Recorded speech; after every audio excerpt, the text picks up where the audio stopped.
Oh, hello there, and welcome to Phil Talking D20.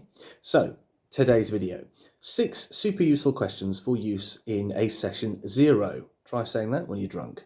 Now, where these questions come from is a very quick tale, and a tale I shall tell. Basically, we recently stopped playing Pathfinder 2 for a short break because we'd done a big long fantasy campaign, and I always think it's important to change pace and change kind of settings and scenarios a little bit so that fantasy doesn't get boring or stale. So we jumped into a kind of action movie styled sci-fi campaign. All the classic elements, evil corporations, aliens, gun blasting, kind of, firefights and ridiculous shenanigans. And I wanted a very quick system, one that wasn't going to mean that we all had to learn something completely new, but I also wanted it to get off the ground quickly. Session 0, super useful thing to start campaigns. I've touched on session 0s in previous videos. They're really, really useful, but I kind of realised that although you see and hear a lot of people talking about session 0s, they always kind of assume that you will have a better understanding of them than perhaps we all actually do. So I watched and dabbled in and read loads of random different systems. I watched lots of different kind of shows and podcasts where people tinkered about with playing non-Pathfinder and non-D&D systems, things like Cthulhu and all those kind of games, and got an idea for how lots of different systems build characters and create characters. And a lot of the kind of alternate kind of systems have some brilliant mechanics for finding kind of flavor hooks, if you like, and character traits for characters. D&D has 5e has some simple mechanics for it. 2e has some simple mechanics for it, but none of the systems are perfect. You can't have a perfect system; it's not possible. But cherry picking some of the ideas that I really liked from lots of different places, I came up with 6 useful questions as a GM to ask players to help them flavour out and structure characters. The reason this came to being, very simple, change of pace. We just come off the back of a big and enjoyable kind of semi-historical kind of Pathfinder 2 campaign. I wanted a change of pace. I didn't want that to get stale. So we hopped in and did some science fiction. Very simple, loosely based around Stars Without Number, brilliant sci-fi system, and XDM, which is also a brilliant system. Ironically, Professor Dungeon Master has just done another video about XDM because he loves it, and I can see why. It's brilliant. 99% of the time you just go, roll a d20, and literally that's it. It's brilliant. So I highly recommend having a look at Stars Without Number. Great sci-fi setting, great sci-fi system, wonderful tools for helping you build out encounters, environments, all those wonderful things. And XDM is quite a funny read, and it kind of cuts away, shall we say, some of the stuff that you hear a lot of people moan about with most RPGs, which is normally the rules. Because if you've ever tried to pick up and learn a new system, it is quite daunting. So XDM has a solution for that problem. So again, have a good look through it. It's quite funny. You can pick those books up cheap as PDFs off places like Drive-Thru RPG. So give them a whirl. Anyway, back to session 0. You're planning a new campaign. You've got everyone round the table, if you're allowed to do that, or you're on Zoom or whatever other online platform you use, and you're having a chat about characters and how they're going to fit into a campaign and how they're going to gel as a party. Having a bit of a structure there is super beneficial, especially with these 6 questions. They give you something to kind of frame conversation around. So I'm going to start with the first question. Give me 3 likes and 3 dislikes your character have, and then see what they start saying. So 1 to 3 likes and 1 to 3 dislikes. Those are your first 2 questions. And they can be as flippant and as silly or as detailed and kind of finicked out as you want them to be from a player and DM kind of conversation perspective. One person could be like, my character likes gardening. Brilliant, that's enough, doesn't need to be any more than that. It gives them a stick, it gives them a hook, it gives them something for their character commenting on in the world.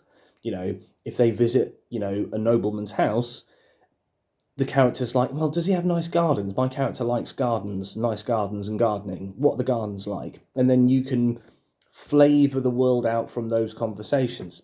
That's a really simple example. A dislike. If you're playing an elf, all right, and it's a Warhammer campaign, there's a good chance that you would probably stump to a classic, or my character doesn't like dwarves, where, we have a racial animosity towards each other, because that's kind of a shtick in kind of classical kind of Warhammer. It was a war of the ears and the war of the beards, depending on which side of the fence you're on. So another one, you might have a character that likes gravy, which is a favourite joke of my missus from when we've watched those terrible cop shows we have in the UK, where one of the cop's bios in his like section literally had written, likes gravy. Solid. Character can't go wrong if he likes gravy, surely. Now, those are your first two. 1 to 3 likes, 1 to 3 dislikes. Don't ask for more than that, because asking people for 10 likes is going to be a nightmare. 1 to 3 is a good solid average, and if they fill all 3 out really easy, happy days. Those are little kind of handles to start with. Then you move it on and you go 1 to 3 personal triumphs and 1 to 3 personal tragedies that the characters have experienced. So that could be based on a background, it could be based on some historical events. Those starting points you're going to have to flavour out yourselves, but that's a conversation based around world lore, or the campaign setting's theme, or, if you were doing Ravenloft and the party were starting within the bounds of Barovia and Ravenloft for D&D, and they were actually like citizens, then those kind of triumphs and tragedies could be, they lost a wife to the vampires of of that region, and their character starts with this kind of tragedy.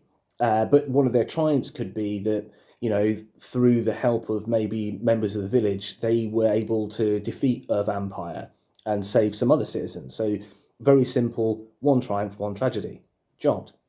Again, it's flavoured by your ideas as the GM, and then obviously in co-conversation with your party, kind of what the world's about, what the setting's about, what the themes of the campaign are. That's what you're hanging off of these questions, but they're giving you these super sensible kind of jumping off points. And then the last 2 are 1 to 3 allies and 1 to 3 enemies. And they're also super useful because you can really connect the dots between them. So you could have a character who likes gambling, right? That's one of their things. They like gambling, but gambling isn't necessarily always your friend. So one of their enemies is a loan shark because they owe them money. That's actually an example from the sci-fi campaign that I just ran, the way that things kind of tie together when you're having conversations.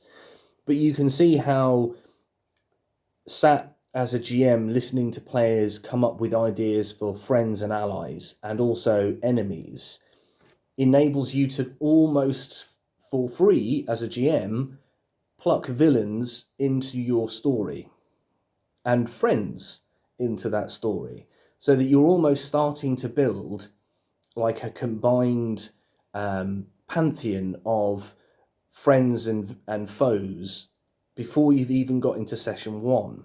And you've also got an idea about what their characters like and what their characters don't like.